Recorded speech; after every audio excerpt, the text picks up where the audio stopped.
各位观众，晚上好。晚上好。今天是10月13号，星期二，农历8月27，欢迎收看新闻联播节目。首先为您介绍今天节目的主要内容。习近平在视察海军陆战队时强调，加快推进转型建设，加快提升作战能力，努力锻造一支合成多能、快速反应、全域运用的精兵劲旅。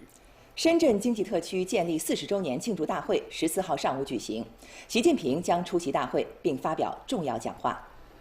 中共中央、国务院印发《深化新时代教育评价改革总体方案》。13届全国人大常委会第22次会议在京举行，栗战书主持。韩正强调，把生态修复和环境保护摆在更加重要位置，推动生态文明建设再上新水平。前3季度，我国外贸进出口总值23.12万亿元，首次实现年内正增长。吉安组织联合军演在白俄罗斯举行。各位观众，今天的新闻联播节目大约需要37分钟，下面请看详细报道。中共中央总书记、国家主席、中央军委主席习近平13号到海军陆战队视察。他强调，海军陆战队是2栖精锐作战力量，在维护国家主权安全和领土完整、维护国家海洋权益、维护国家海外利益方面肩负着重要职责。要贯彻新时代党的强军思想，贯彻新时代军事战略方针，把握海军陆战队建设管理和作战运用特点规律，加快推进转型建设，加快提升作战能力，努力锻造一支合成多能、快速反应、全域运用的精兵劲旅。秋日的潮汕大地，山水相衬，风景秀丽。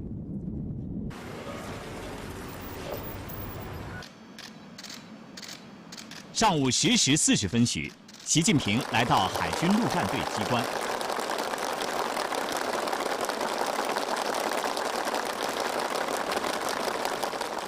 在热烈的掌声中，习近平亲切接见海军陆战队旅以上部队主官和机关处长以上领导干部，同大家合影留念。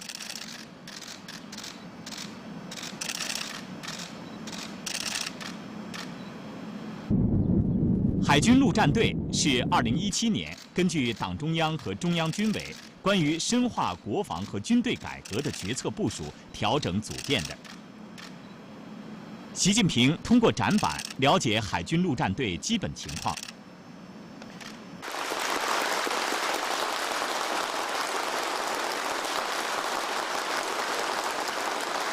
随后，习近平观看了反映部队建设情况的多媒体片，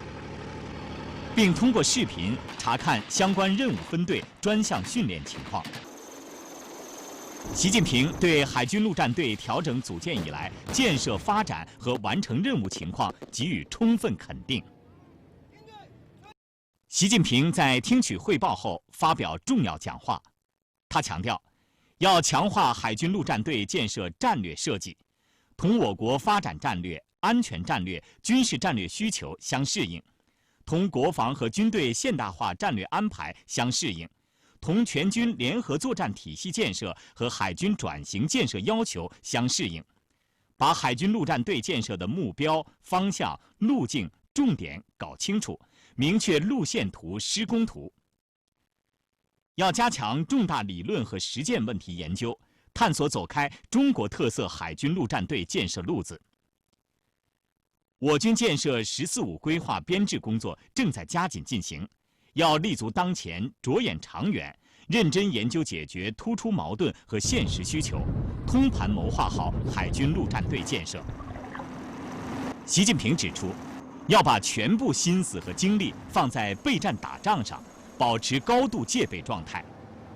海军陆战队遂行任务多样，能力要求多元，要坚持以战领训，强化任务牵引，加强针对性、对抗性训练，从难从严摔打和锻炼部队。要推动作战理论、训练模式、任务编组等方面创新，提高训练水平和实战能力。要加强所属作战力量、作战单元、作战要素融合集成，加强同其他军兵种部队协同配合，理顺相关指挥关系、保障关系，深度融入联合作战体系。习近平强调，要坚持党对军队绝对领导，加强党的创新理论武装，狠抓全面从严治党、全面从严治军，确保部队绝对忠诚、绝对纯洁、绝对可靠。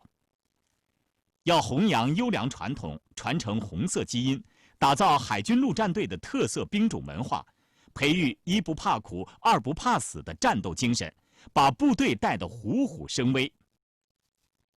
要严格部队教育管理，保持部队高度集中统一和安全稳定。要创新思路举措，做好抓基层打基础工作，锻造过硬基层。要发展团结友爱、和谐纯洁的内部关系，满腔热忱为官兵办实事、解难事、做好事，把广大官兵积极性、主动性、创造性充分激发出来。习近平最后强调，当前疫情防控形势仍有不确定性，要毫不放松，抓好常态化疫情防控，多措并举推进各项工作，把部队建设不断推向前进。许其亮等参加活动。深圳经济特区建立40周年庆祝大会将于14号上午在广东省深圳市隆重举行。中共中央总书记、国家主席、中央军委主席习近平将出席大会并发表重要讲话。届时，中央广播电视总台所属中央电视台综合频道、新闻频道、中文国际频道、4K 超高清频道、中国国际电视台各外语频道、中央人民广播电台中国之声、大湾区之声、中国国际广播电台环球资讯广播等频率将进行现场直播。央视新闻、央视频、央视网等中央重点新媒体平台将同步直播。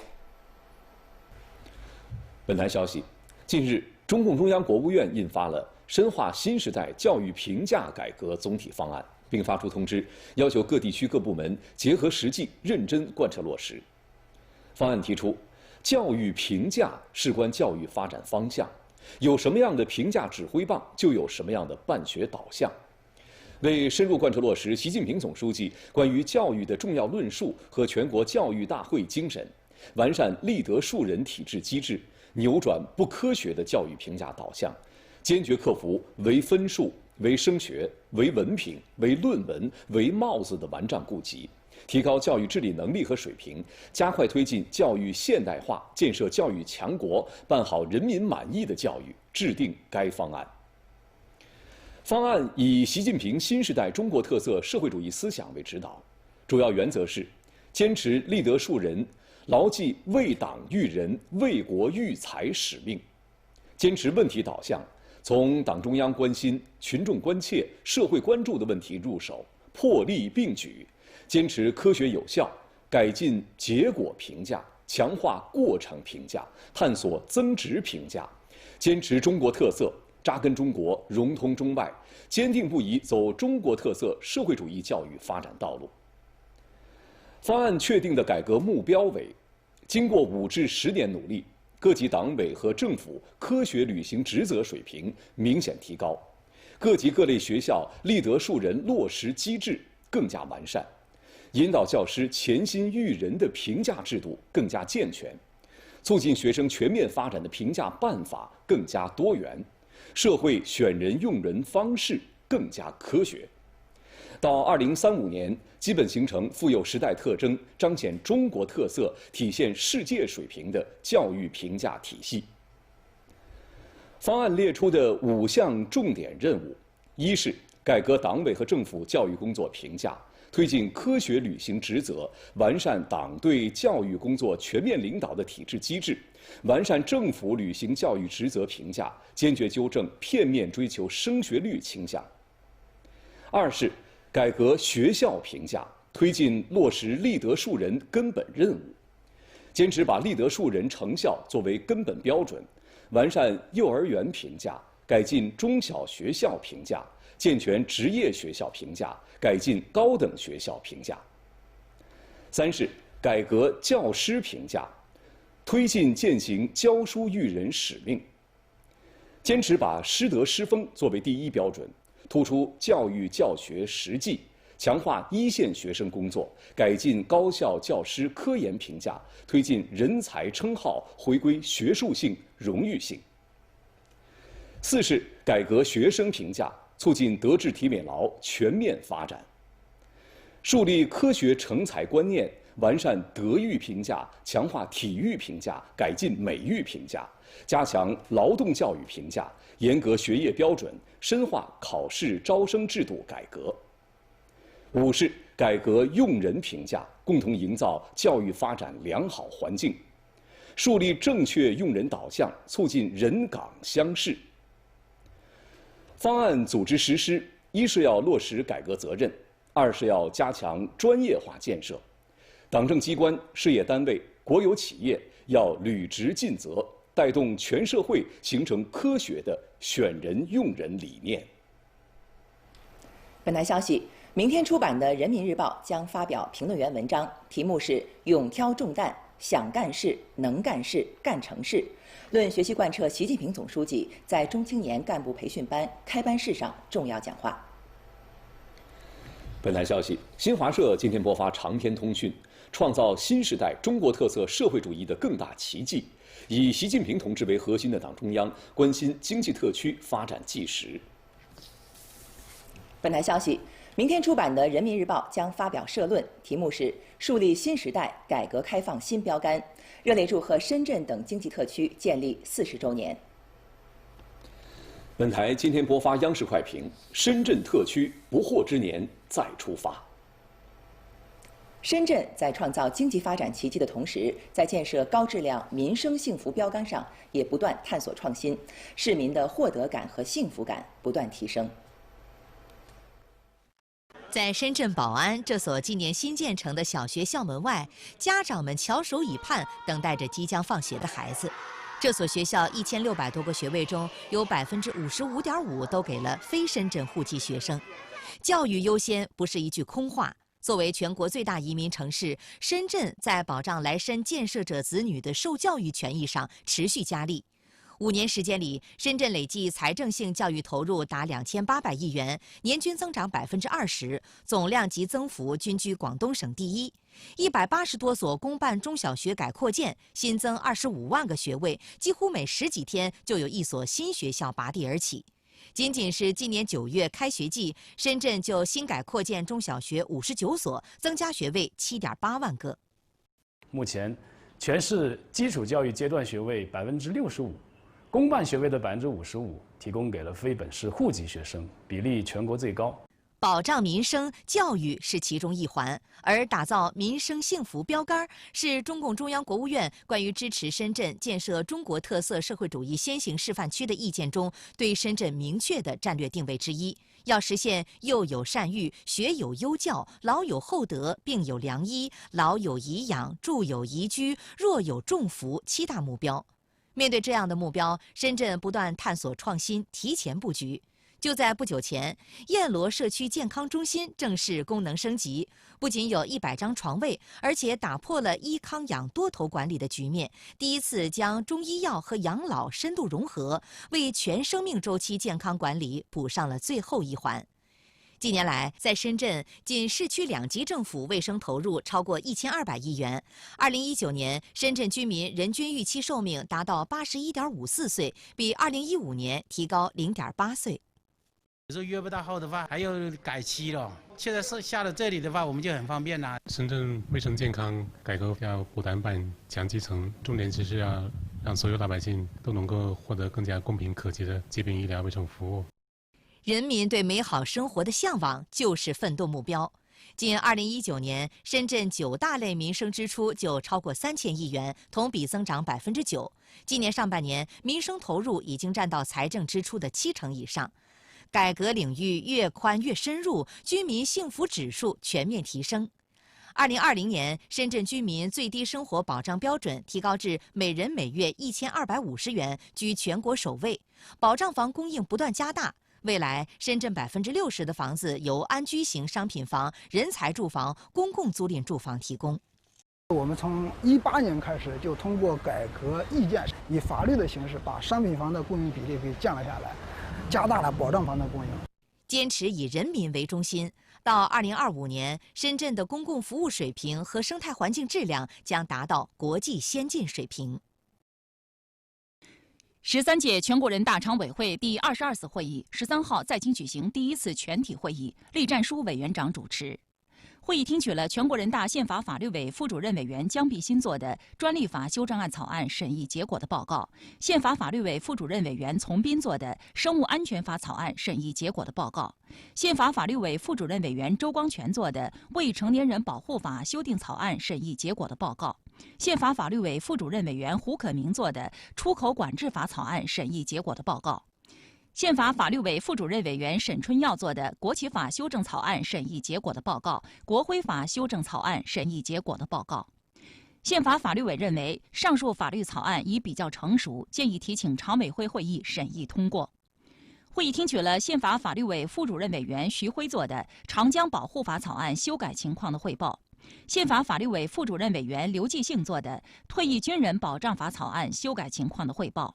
周光全做的刑法修正案11草案修改情况的汇报，胡可明做的行政处罚法修订草案修改情况的汇报。委员长会议提出了关于提请审议全国人民代表大会和地方各级人民代表大会选举法修正草案的议案，受委员长会议委托，常委会法工委主任沈春耀做了说明。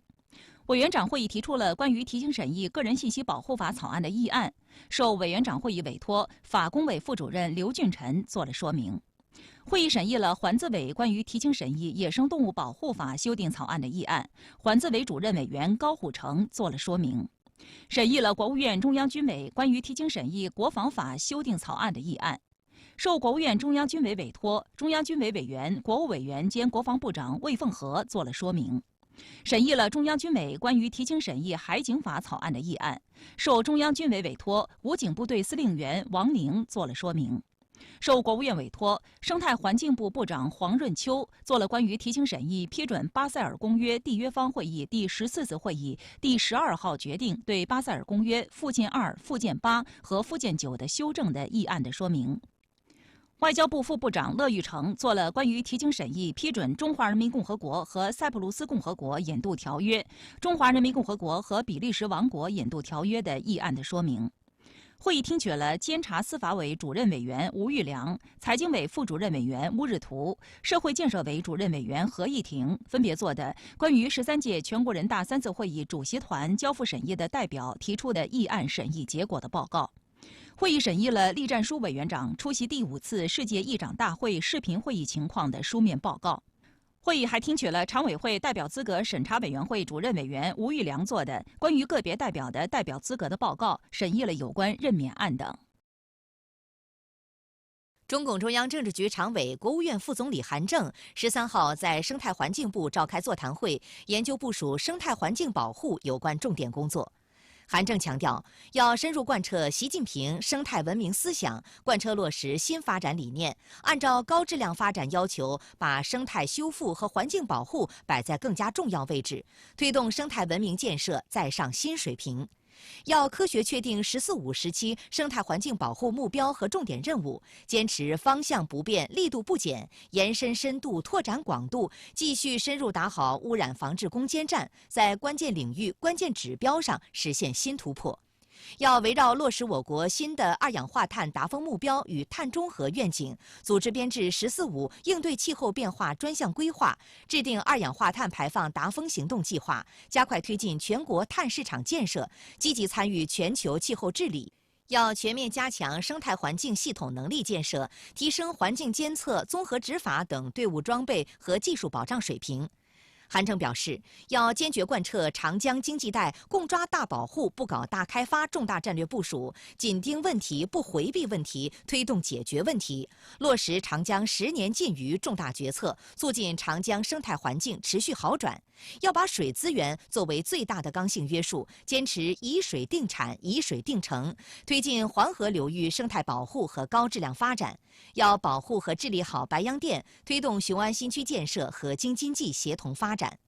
会前，韩正走进部分司局和处室，考察水生态环境和土壤生态环境治理、固体废物与化学品监管等工作，与工作人员进行交流，并听取了生态环境综合管理信息化平台应用成果展示的汇报。为进一步推动党中央、国务院重大决策部署落地见效，国务院决定开展第7次大督查。按照统一安排，从10月13号起，14个督查组赴北京市、河北省、黑龙江省、上海市、江苏省、浙江省、福建省、河南省、湖北省、湖南省、广东省、陕西省、青海省、新疆维吾尔自治区等14个省区市和新疆生产建设兵团开展实地督查。实地督查将围绕做好6稳工作、落实6保任务开展，重点是稳就业、保民生、保市场主体，深化放管服改革，优化营商环境，扩大内需和稳外贸、稳外资等方面，以及审计查出问题整改、长江流域进补、秋冬季新冠肺炎疫情防控等工作情况。对督查发现或地方政府、企业和群众反映的需要跨地区、跨部门协调解决的困难和问题，国务院办公厅会同有关方面通过协调联动机制，积极推动解决。国务院新闻办今天上午召开新闻发布会，海关总署相关负责人介绍，今年前3季度，我国外贸逐季回稳向好，进出口总值首次实现年内正增长。今年前3季度，我国外贸进出口总值23.12万亿元，同比增长0.7%，外贸逐季回稳向好，进出口明显好于预期。累计增速转负为正。今年1、2季度，我国进出口增速分别为负6.5%、负0.2%。3季度，我国进出口8.88万亿元。同比增长7.5%。3季度进出口总值、出口总值、进口总值均创下季度历史新高。海关统计显示，从4月份开始，我国出口连续6个月实现正增长，国内复工复产有序推进，带动出口订单不断增加。与此同时，我国经济持续稳定恢复，也支撑了进口值回升。前3季度，机电产品进口值同比增长3.9%，大宗商品和重点农产品进口量增加，我国进出口国际市场份额稳步提升。前3季度，民营企业进出口10.66万亿元，同比增长10.2%，占我国外贸总值的46.1%。国家在统筹推进疫情防控和稳外贸的工作中取得有力的进展，成为世界主要经济体中唯一实现正增长的经济体。这是我国外贸发展的有利的宏观环境和坚实的基础。今年前3季度，我国对东盟、欧盟、美国进出口同比分别增长7.7%、2.9%、2%。对“一带一路”沿线国家累计进出口6.75万亿元，同比增长1.5%。推动城乡协调发展是“十三五”的重要任务之一。5年来，我国城乡地区间差距不断缩小，城镇化率稳步提高，户籍制度改革日益深化，1亿非户籍人口落户城市，城乡协调发展迈出了新步伐。前不久，重庆市璧山区30个运行了20多年的小型自来水厂更新换代工作全部完成，引入了智能监测系统，实现了全环节的水质监测监控，村民们的饮水条件得到进一步改善。我们一般每个月至少4次巡抚，每个月进行专门机构监测1次。让农民与市民一样喝上干净优质的饮用水的背后，是“十三五”期间我国农村水电路气汛等基础设施建设全面提速。全国农村公路里程已达420万公里，具备条件的乡镇和建制村100%通硬化路，全国农村卫生厕所普及率超过65%，生活垃圾收运处置体系已覆盖90%以上行政村，95%以上村庄开展了清洁行动。过去基础设施制约经济发展，影响老百姓生活，基本上一去不复返了。那么加强了农村的基础设施建设，既是补短板，那么也是我们强弱项，更是为我们开启现代化新征程实施乡村振兴战略打下了这个坚实的基础。这5年，越来越多的地方开始推动城乡福利并轨，消除福利差距，留在村里的人生活质量日益向城市看齐。与此同时，1亿非户籍人口落户城镇方案出台，居住证制度暂行条例开始实施，城区常住人口300万以下的城市，目前已经基本取消落户限制。我是山东临沂的，以前就想把户口落到这边来。因为学历不够嘛，现在实行了这个新政策，孩子上学的问题解决了，我就不用操心了。不是简单的发一个户口本，而是要让他们享受到与城镇居民一样的公共服务。到年底，1亿非户籍人口落户城镇的目标将完全实现。目前，越来越多符合条件的农业转移人口被纳入公租房保障和住房公积金缴存范围，义务教育年龄段随迁儿童的在校率达到了99.5%。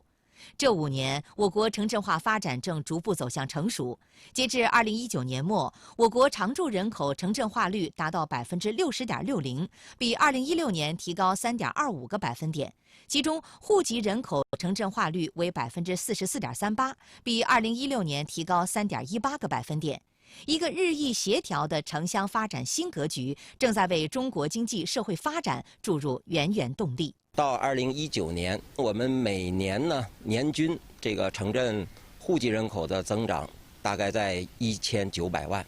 从绝对量上来说，超过了历史上任何一个5年规划的这个年均增长。这个目标的实现，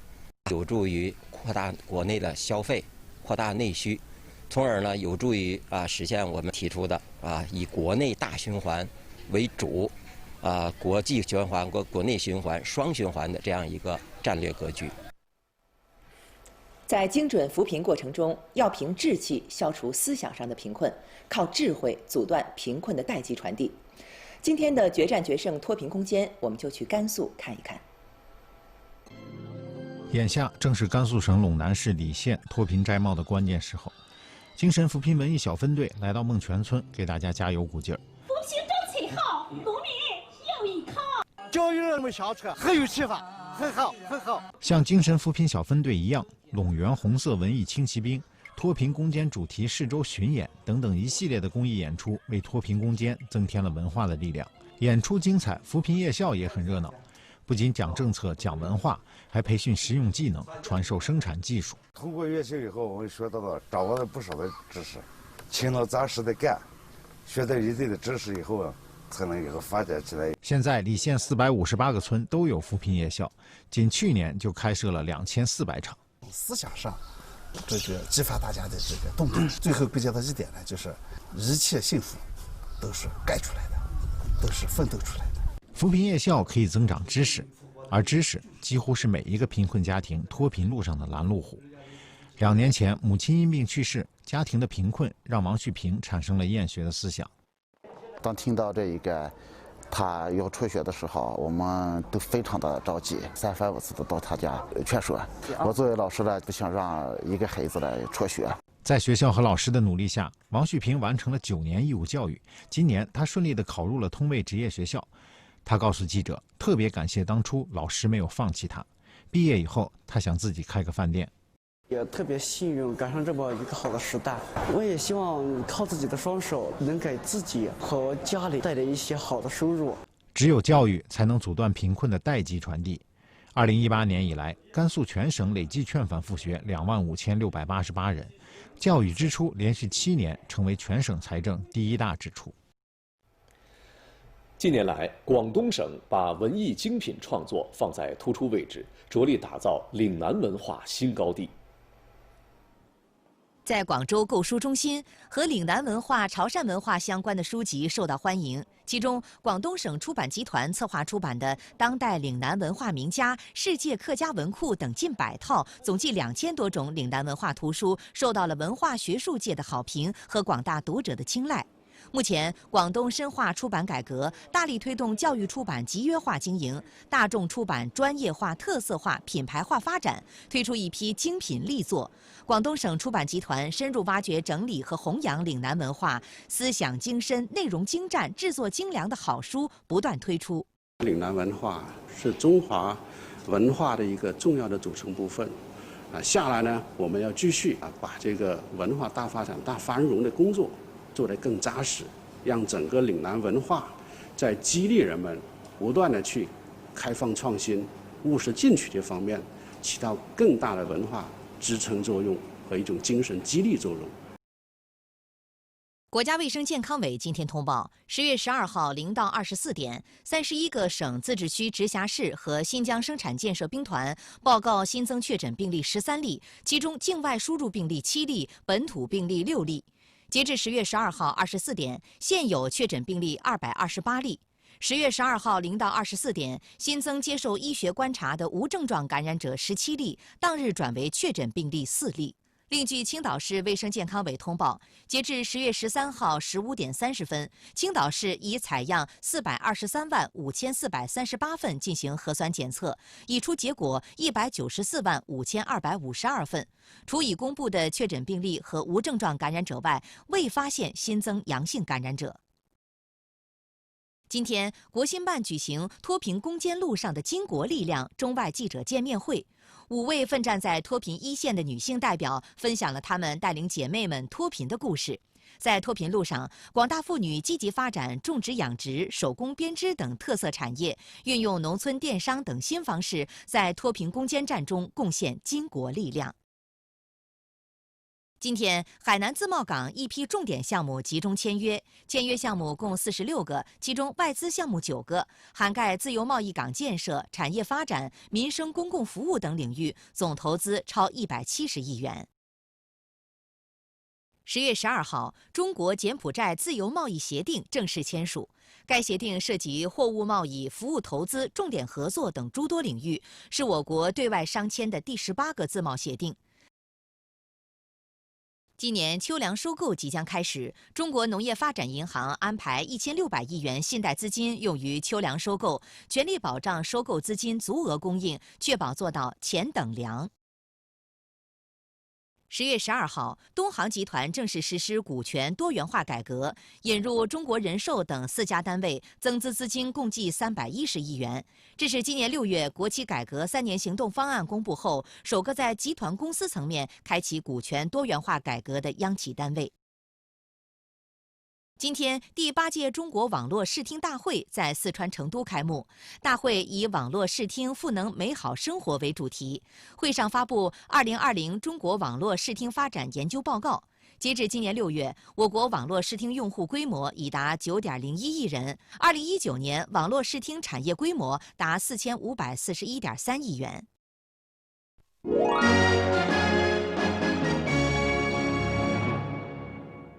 根据世卫组织统计数据，全球累计新冠肺炎确诊病例达到3742万3660例，累计死亡病例为107万4817例。世界卫生组织总干事谭德赛12号表示，在世界公共卫生史上，从未有过将群体免疫作为应对疫情的策略。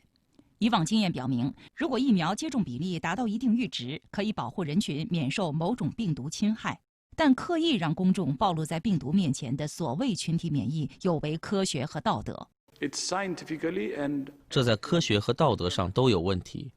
让病毒不受限制的传播，就意味着不必要的感染、痛苦和死亡，这不是我们的选择。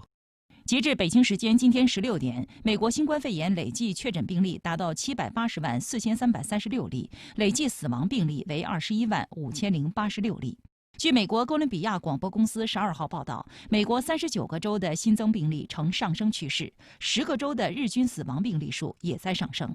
美国广播公司报道称，有35个州的入院病例数增加。北达科他州公共卫生官员12号表示，该州医院可提供的病床已不足20张。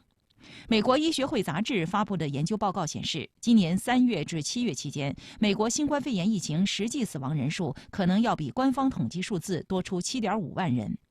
研究人员通过抽样调查发现，这段时间内的死亡人数明显高于往年同期。但由于缺少检测，有些实际上因新冠肺炎死亡的人并没有被官方统计在内。